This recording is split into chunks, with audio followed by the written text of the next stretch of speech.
The next stage turned out to be less straightforward than I had expected. On the face of it, the system was in place. Discipline had been established and risks were under control, so all that remained was to trade and scale up.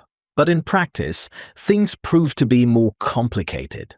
Once the results became more consistent, a new challenge arose, maintaining that consistency over the long term. I began to notice that as my confidence grew, so did a hidden sense of self-assurance. This manifested itself in small ways. Sometimes I increased the risk just a little, sometimes I missed a signal thinking it wasn't strong enough, and sometimes, on the contrary, I entered a trade too early because it's obvious where the market is going anyway. It was precisely these moments that reminded me that progress in trading is not a straight line upwards, but a constant process of self-improvement. One of the key realizations was understanding the importance of market context. Previously, I focused on individual setups, but now I've started to look at the bigger picture. What is the state of the market as a whole? Is there a trend or is it flat? How high is the volatility? This has helped me filter out weak trades and avoid applying the same strategy in different conditions. I also began to pay more attention to capital management, not just the risk per trade, but the allocation of funds across different instruments and ideas.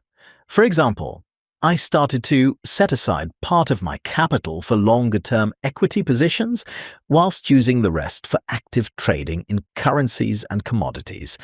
This added stability and reduced my reliance on a single market type. Testing new approaches proved to be an interesting phase.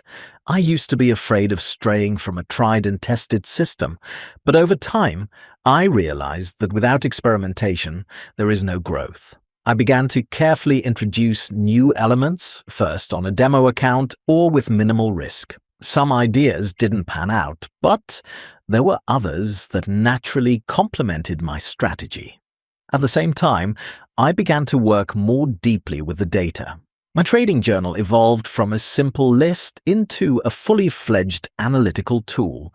I started tracking not only the result, but also the context of the entry, my emotional state, and the timing of the trade. This had an unexpected effect. I began to see patterns that had previously eluded me. Psychologically, this stage proved even more challenging than the previous ones. Once you know how to make money, the fear of losing what you've achieved sets in. This can hold you back and hinder decision-making. I had to learn to deal with this too, to return to the statistics, trust the system, and not get fixated on short-term results. Over time, another realization dawned on me. The market isn't obliged to present opportunities every day. There are periods when the best trade is no trade at all. Before, such days felt like a waste. Now, I see them as part of the process. These days, I find myself thinking more and more about long-term sustainability. Not about how much I can earn in a month, but about how to develop an approach that will work for years to come.